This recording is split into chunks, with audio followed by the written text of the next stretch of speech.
Welcome to the captivating world of money and technology, where we embark on a thrilling voyage through the digital landscape, dissecting its evolution and gazing into the crystal ball of its future.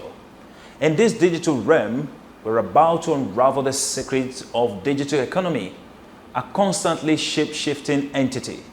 Join me as I spotlight the key trends that are painting the canvas of tomorrow's financial landscape. From the soaring height of e-commerce and the vast virtual bazaars of online platforms, we will journey through the most promising opportunities where businesses can not only survive but flourish. Today on the program, I will be interacting with a digital economist and T-shaped generalist, Fredrick Egbuche, who is also a digital marketing specialist. Stay with us.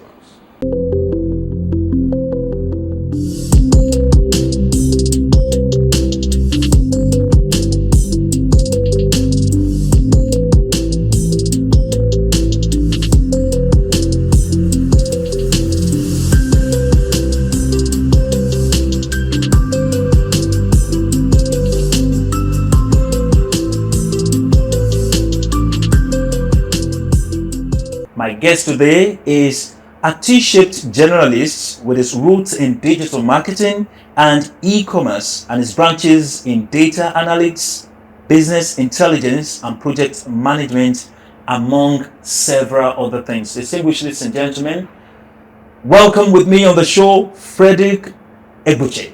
It's a blessing to have you on the show. Thanks, bros. Thanks. How are you doing? I'm good.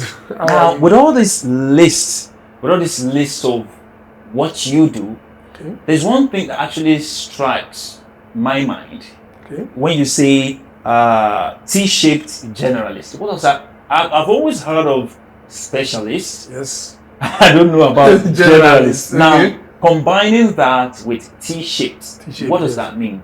Okay. So career paths evolve, and the way in which we do things evolve over time. So we have had the era of generalists, where you hear statements like jack of all trades. Jack of all trades is a master of is a none. master of none. Yes. Yes, but the ending, we don't really attend to the ending, where it says, but it's still better than a master of none. So I grew up with interest in a lot of fields. So over time, I've been trying to multitask, even though in the era of specialists, we were meant to believe that if you don't specialize in one thing, that you are going to lose everything. But over time, I've carried along everything I've been doing, but I've ensured that one particular thing brings in the bag, Okay. which is digital marketing and e-commerce. So I'm a specialist in digital marketing. That is what makes the branch of the tree. Okay. Then I have my tentacles in data analytics, Okay. business intelligence, and project management. Management. Yes, Wow. among other things. So we are going to the frontier of where you have an idea or you're a specialist in something, but you need to have an idea across board.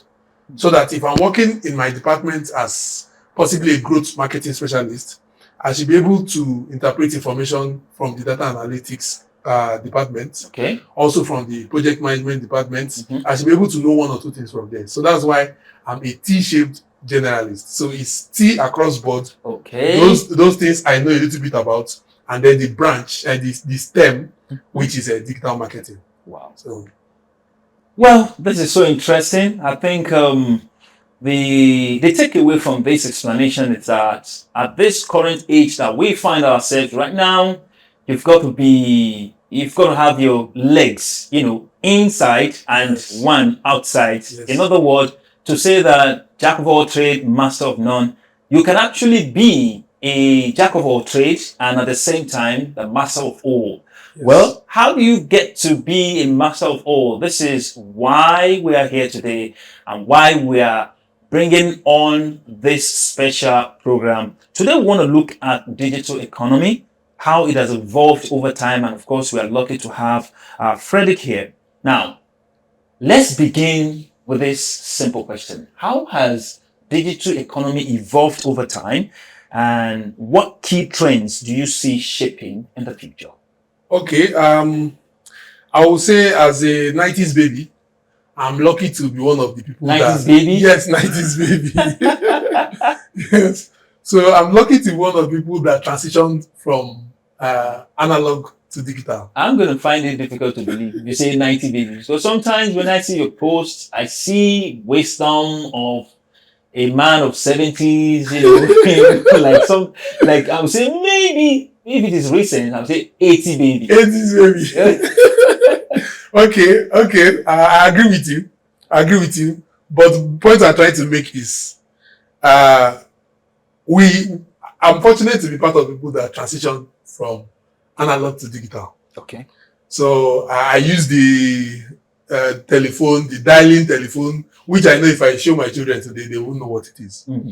And then I'm fortunate enough to be able to use the Android phone and the iPhone, which is a plus for me.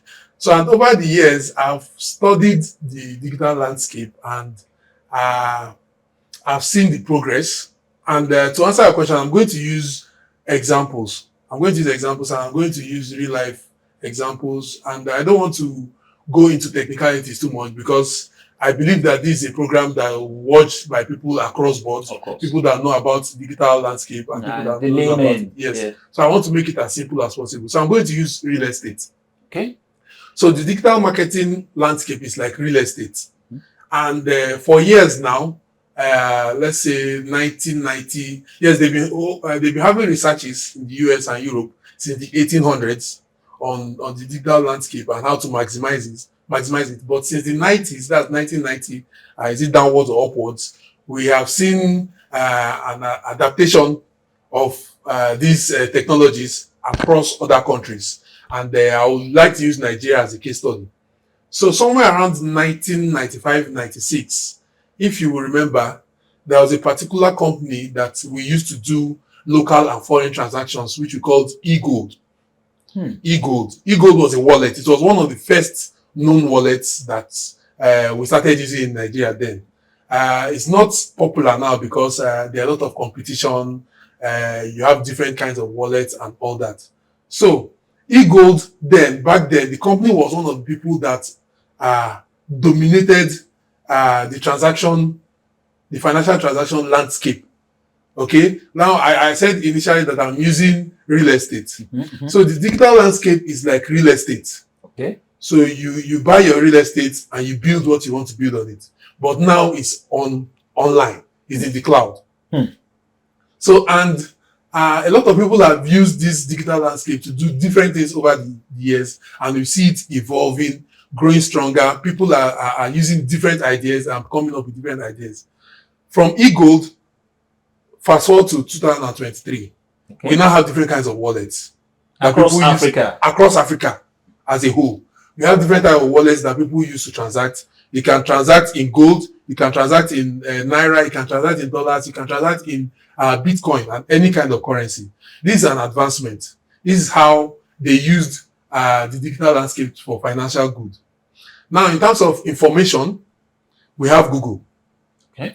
We can remember when Google started. If you delve into the history of Google started with some few lines of information. You can just ask some things. Yeah. Google did not have as much information as they have now.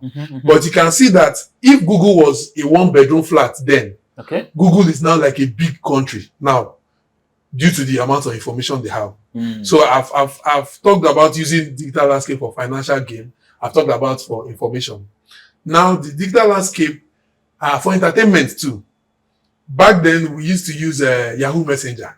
Use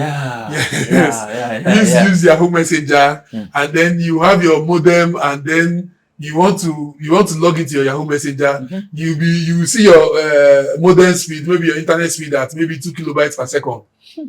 Now we have faster network. Now we have better chat rooms. Now we have even chat rooms that we carry in our pocket in terms of WhatsApp, in terms of Telegram and all that. Yes. Then Facebook message. Thank you. Instant message. And then before you chat with someone outside your country, you need to go to a Yahoo chat room that of your choice. Maybe you want to chat about football, you go to a football chat room. Maybe you want to chat about movies, you go to a movie chat room. Then it was like a kind of segregation. Okay. Like you can't talk to everybody at once. You need to choose the chat rooms you need to be with. Like these people will not talk to these people. But now, with the advent of progressive usage of this digital landscape, you can talk to anybody you want, anywhere in the world, and at high speed. Yeah. And at high speed. So that's a part of entertainment. Then back then, I don't know if you could really stream videos online. Like you could go live and connect with people. So the advent of the digital landscape is now making it easier for us to connect. And we can say that we are gradually getting to become a global village. Someone that travels out of Nigeria now and goes to another country, that same day you can call the person, you can FaceTime with the person. Back then, you need to write letters. Yeah. If you want it to go fast, you go through DHL. Yes. If you don't have the money, nine posts, you go, it takes 3 to 6 months. So maybe just imagine a WhatsApp conversation with snail mail. That means I'll send hi and I'll wait 3 months for you to send hello. Then before we get to the point of the business, we're gone. So the digital landscape has been progressing and people have been buying land on the digital landscape. Buying land in terms of they have been utilizing it for good. Yes, we have people that utilize it for bad too, which is another topic. Yes, because we have the web and we have the dark web. So all of these... We have the web and the dark web. Yes, we have the web and the dark web. So the web is where me and you access Facebook, Instagram and all that. So there's always a back end to everything. Yes. Like as we are discussing like this will definitely go to production. There's a back end for it. People will see the finished result, but you alone know what went into it. So as you are working on the internet, there's something happening on the back end.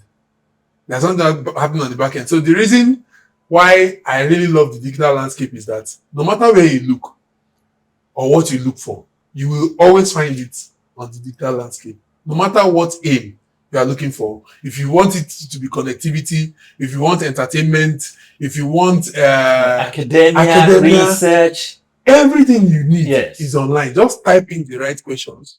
People on the back end are always working to deliver what you see on the front end. And it has evolved over time. The digital landscape has evolved over time. So with these small examples I've given you, and it's still evolving. It's still evolving. Now we have AI. Now we have the revolutionary ChatGPT. Yes. You can finish a 10-month assignment within a week. You just type in the necessary prompt and it's going to give it to you. Then we could not do it. Back then we could not do it. You know how many books you will consult in the library? Exactly. Before you get access to those information and the rest of it. And I recall back then, if you would actually want to rely on internet, you will go to cyber cafe, cafeterias, and you have to queue, and you pay. Sometimes the internet is sluggish. Your time is out. It's out. 30 minutes then was somewhere around was not 200 a day about. And that was a lot of money. A lot of money. It was a lot of money. To place internet calls was very expensive. Then we had eFax. I don't know if you remember eFax. eFax. Yes. eFax was fast. Yes, if you wanted to fax someone, send a quick message. Maybe you don't want to use Yahoo Messenger, use eFax. But now eFax is not really. It's not anything anymore. Because we have faster technology, so it's always evolving. What you just need to do is buy the proper kind of land. I'm talking metaphorically. Buy the proper kind of land on the digital land space and build it up. Build it from the bottom up. Thank you very much. Now, with the rise of e-commerce and online platforms, I didn't say online platform. Platforms. There's a lot. So what are the most promising opportunities for businesses to thrive in the digital economy? Okay. I love this question. So I will use examples too. Permit me. Because I don't want to go into the terminologies because this is not really a seminar, a teaching session. It is not. It's just so basically in the digital landscape, things are evolving, like I said, and the world is changing and we need to move with it. The moment you accept these technologies, definitely you need to move with the vision of the proponents of these technologies. These technologies, you need to move with the vision of the proponents of these technologies. You got it? So, so what I mean is, these technologies is not falling on your lap. It's not manna. People worked on it. People have vision statements for this. They have mission statements for this. And they have a bigger picture, which we, the consumers, might not see. We are using it, we're enjoying it. But they have the vision because they are the ones that are producing it. So, technology is taking us somewhere. And it's taking us somewhere at an accelerated rate. Yeah. Now, how we used to operate business before, I'm going to use business as a case study. How we used to operate business before is changing. Before, we need brick and mortar outlets. I mean shops. Okay. Before you can sell your wares, you need to have a shop. If it's food stuff, you need a shop. If it's a cyber cafe, you need a shop. Yes. Now, most cyber cafes, they don't call themselves cyber cafes anymore. They call themselves internet service providers because they don't need to have a shop. At the time I visited the place in Abuja, and they just have a van. So the van transmits to everybody that is subscribed to them in that estate. Transmits the Wi-Fi to them. So even in Ilorin here, you have other outlets too that they transmit to people within a particular radius. So gradually, the vision of the proponents of this technology is to phase out too much physical interaction. Okay, to phase out, not to really phase it out, but it should not be a barrier to do business. I don't need to see you one-on-one to transact with you. I don't need to give you cash at hand to transact with you. I can stay in the comfort of my house and put my product online. That product online, the e-commerce platform, which I will call a shop. Okay. I won't want to call it e-commerce platform. The shop you have online now is your shop. It can actually serve as your physical brick and mortar shop where you display your items. You can display it on Facebook. Okay. You can display it on Instagram. You can display on TikTok, YouTube, and of recent, you can also display it on your WhatsApp business. Okay, so, thank you very much. Last week I spoke extensively about, I actually did a review of WhatsApp update. Okay, WhatsApp update. Here we're talking about digital economy. Okay. Right? Yes. We're talking about digital economy. Now, I just want you to, open my eyes to see the real opportunities. Okay. As a business person in the update of WhatsApp.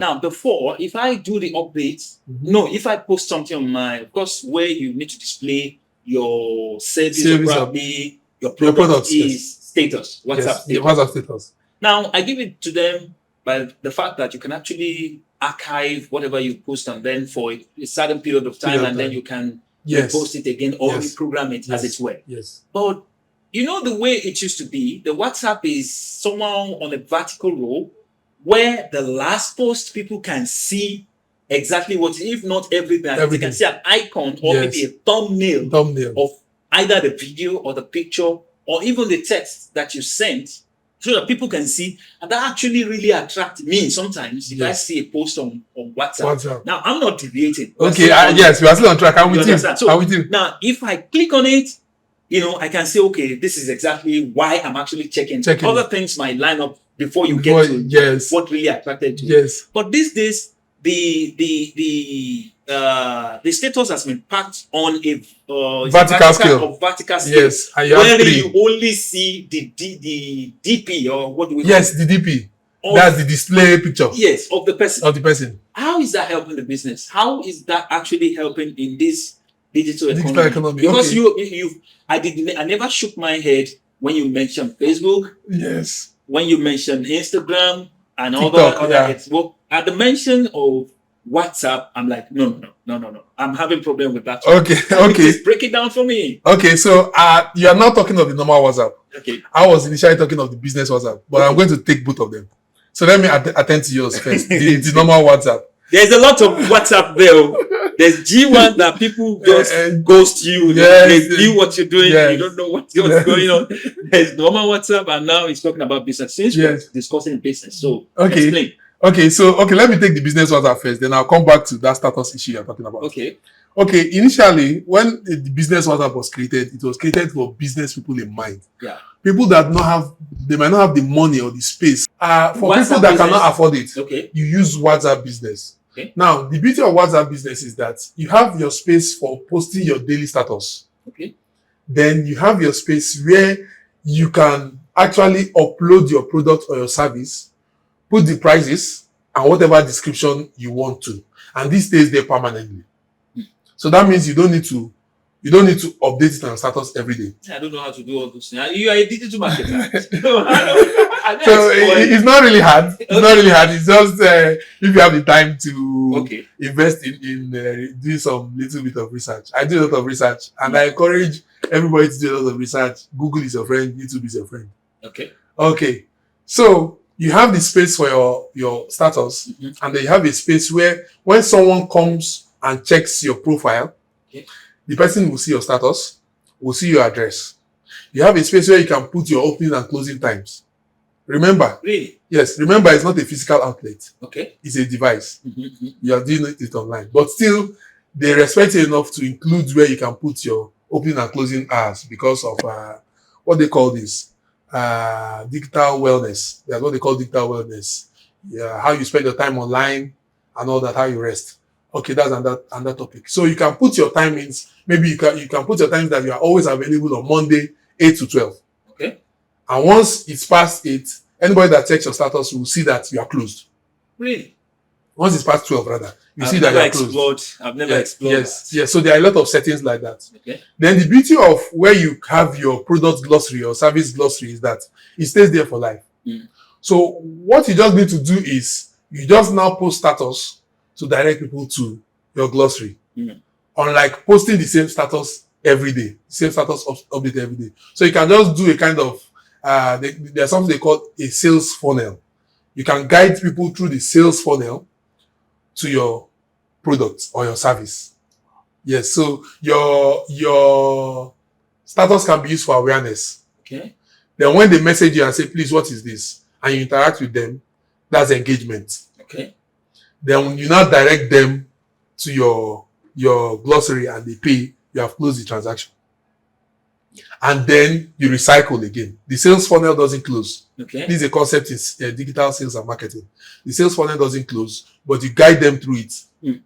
So when you have guided someone through it and they made the purchase, when you want to guide them through it again, it's called retargeting. The first time it's called targeting. Wait a second. Okay. Now, your training on digital market that is currently, running. Running, yes. Is all these things will be included? Because All I of it is just want included. to be sure whether I'm going to have value for my money. If I Definitely, you have a lot of value for money, All right. and you will learn a lot of things that you have not learned before. Okay, so I'm just going to call out the courses, so you can pick anyone you want. Data analytics is very hot. If you position with data analytics now, between now and 2030, definitely something good is going to happen for you. Digital marketing is going nowhere. Digital marketing and data analytics is going nowhere because we are always collecting data and companies are using this data for digital marketing practices. Okay. So there will always be need for a data analyst. There will always be need for digital marketing professional. Project management. Okay. Project management is very important too because it's just like I handle businesses for people too. It's part of project management. We call it build, operate, and transfer. So you don't have time. Maybe you work in an office, but you have the money and you have a business idea. I build it for you. I develop it for you for 6 months, and I hand it over to you. Peradventure, your business develop issues in the nearest future. I come back and I rectify. So as a project manager, you always have employment. You always have employment. UI UX. All right, data privacy and security have cast a shadow over this digital utopia. We have revealed the indigenous ways companies can harness digital innovation while becoming champions of customer data protection and trust. But that's not all. In this digital age, the stage is set for a grand performance by social media and influencer marketing, the maestros of brand promotion. For those seeking to ride the digital wave and build a career in marketing or technology, we have given out pearls of wisdom in the era of remote work and digital nomadism. Your path to success awaits. I remain your humble host, Ajara Ahmed Tijani. Until next time, keep on enjoying digital life and remain blessed. Bye for now.